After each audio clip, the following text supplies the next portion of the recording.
వైరా మాజీ శాసనసభ్యులు గౌరవనీయులు మదన్ లాల్ గారు మరణం అనేటటువంటిది ఖమ్మం జిల్లా బీఆర్ఎస్ పార్టీకి తీరని లోటుగా నేను భావిస్తూ ఉన్నాను. వారి కుటుంబంలో అనుకోకుండా కరెక్ట్గా 2 నెలల ముందు ఇంకొక విషాద ఘటన కూడా జరిగింది. తర్వాత వీరు మరణించడం. ముందుగా మదన్ లాల్ గారి కుటుంబ సభ్యులందరికీ కూడా ఆ భగవంతుడు మీకు ధైర్యం ఇవ్వాలని చెప్పి, వారి ఆత్మకు శాంతి కలగాలని చెప్పి మనస్ఫూర్తిగా నేను ప్రార్థిస్తూ ఉన్నాను.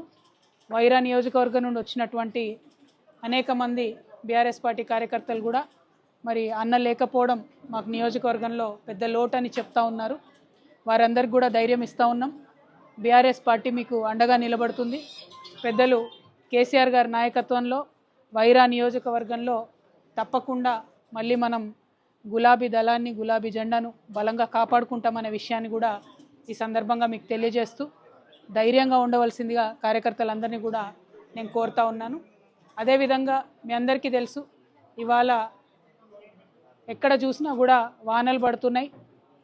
రైతులందరూ కూడా మరి రైతు బంధు, రైతు భరోసా వేశామని చెప్పి ప్రభుత్వం చెప్తున్నా, నేను ఇప్పుడే వివిధ గ్రామాల నుంచి పర్యటన చేస్తూ ఇక్కడికి రావడం జరిగింది. రైతు భరోసా వేసి ఏదో ఎన్నికలకు పోదామని ప్రభుత్వం ఎంత ప్రయత్నం చేస్తున్నా రైతులు ఎవరు కూడా సంతోషంగా లేనటువంటి విషయాన్ని ఈ సందర్భంగా ప్రజలందరూ కూడా గమనించవలసిందిగా కోరుతా ఉన్నారు. ఎక్కడికి పోయినా రైతన్నలు ఒకటే మాట చెప్తున్నారు, ఏదో కంటి తుడుపుగా మాకు రైతు బంధు వేసి ఎన్నికలకు పోయేటటువంటి ప్రయత్నం, ఎన్నికల కోసం మాత్రమే రైతుల్ని తలుచుకునేటటువంటి ప్రయత్నం కాంగ్రెస్ పార్టీ చేస్తుందన్న విషయం ఇవాళ చిన్న పిల్లల్ని అడిగినా కూడా తెలుస్తున్నటువంటి సందర్భం. ఎందుకంటే నిన్న మొన్నటి వరకు వడ్ల కొనుగోలులో రైసు మిల్లలు ఇష్టారాజ్యంగా రైతులను వేధిస్తే ఈ ఖమ్మం జిల్లాలో 3 మంత్రులుండి ఒక్కరు కూడా రైతుల్ని కనీసం పలకరించిన పాపాన పోలేదు. బోనస్ ఇస్తామని చెప్పి సన్నవడ్లు వేయమని చెప్పి రైతులకు చెప్పి మరి బోనస్ అంతా కూడా బోగస్ చేసినటువంటి పరిస్థితి కాంగ్రెస్ పార్టీని గమనిస్తూ ఉన్నాం మనం. మరి ఇట్లా చెప్పుకుంటూ పోతే రైతుల పట్ల కేవలం ఇప్పుడు స్థానిక సంస్థల ఎన్నికలు రాబోతూ ఉన్నాయనే ప్రేమను కాంగ్రెస్ పార్టీ కురిపిస్తుందన్న విషయాన్ని నాకంటే ఎక్కువ ప్రజలే ఎక్కడికి పోతే అక్కడ మాకు చెప్తున్నటువంటి సందర్భాన్ని కూడా గమనిస్తున్నాం.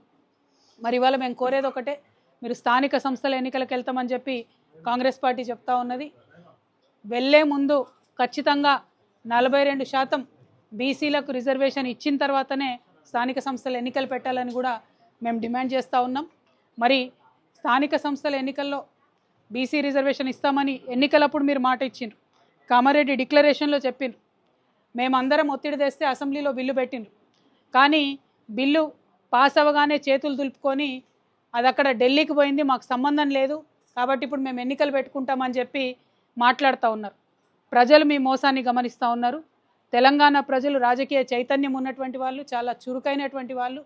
కాంగ్రెస్ పార్టీ ఇప్పుడు మాకేం పని లేదు, కేవలం అక్కడ కేంద్రం నుంచి బిల్లు రావాలి అని చెప్పి దాటవేసే ప్రయత్నం చేస్తే ఊరుకోరు.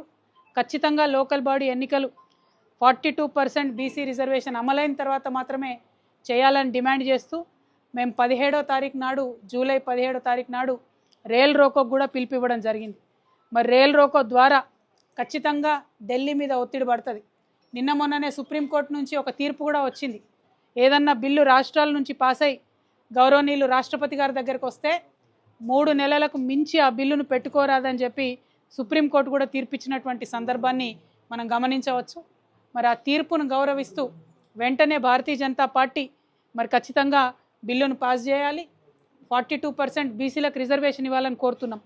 నిన్ననే కొత్తగా భారతీయ జనతా పార్టీ రాష్ట్ర అధ్యక్షులుగా గౌరవనీయులు రామచంద్రరావు గారు ఎన్నికయ్యారు. మరి వారికి ఇవాళ మేము లేఖ రాయడం జరిగింది.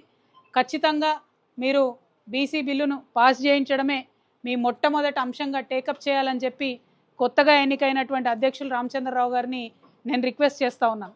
ఎందుకంటే చరిత్రలో నిలబడిపోయేటటువంటి పని ఇది. అందరూ కూడా మద్దతు ఇస్తున్నటువంటి అంశం.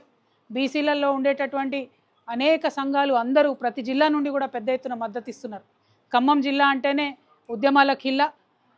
తొలి దశ తెలంగాణ ఉద్యమంలో ఇక్కడి నుండే మరి ఒక ఉద్యమం మొదలయ్యి అది రాష్ట్రమంతా కూడా పెను తుఫాన్గా మారినటువంటి సందర్భం. మరి ఖమ్మం జిల్లా ప్రజలందరినీ కూడా నేను కోరుతా ఉన్నాను, ఇక్కడ నుంచి మనకు ఢిల్లీకి 3 ట్రైన్లు పోతాయి.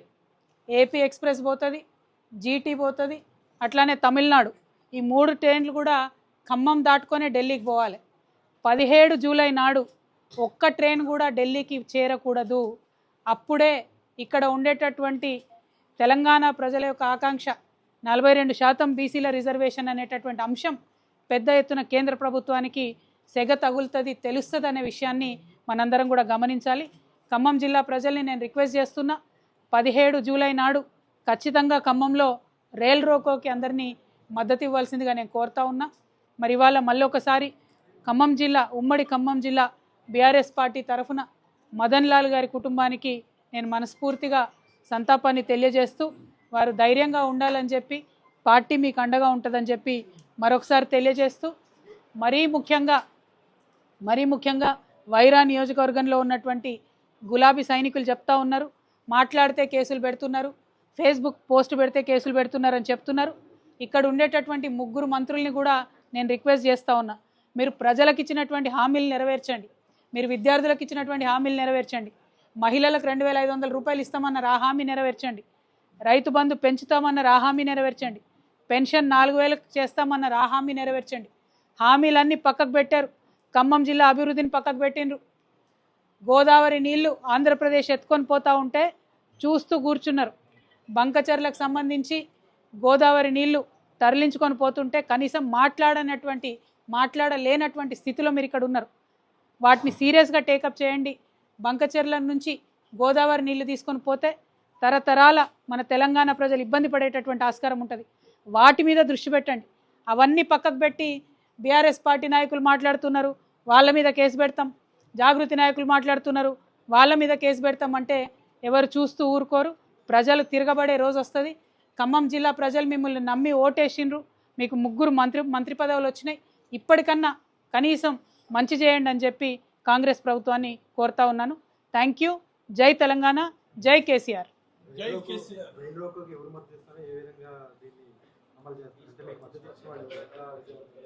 రైల్ రోకోకు ప్రతి బీసీ సంఘం నుండి కూడా, ప్రతి జిల్లా నుండి కూడా మద్దతు తెలియజేస్తూ పెద్ద సంఖ్యలో మెసేజ్లు వస్తూ ఉన్నాయి, ఉత్తరాలు వస్తూ ఉన్నాయి. రెండవది, పెద్దలు గౌరవనీయులు ఆర్ కృష్ణయ్య గారిని మొట్టమొదటిసారి నేను కలిసి మద్దతు కోరడం జరిగింది.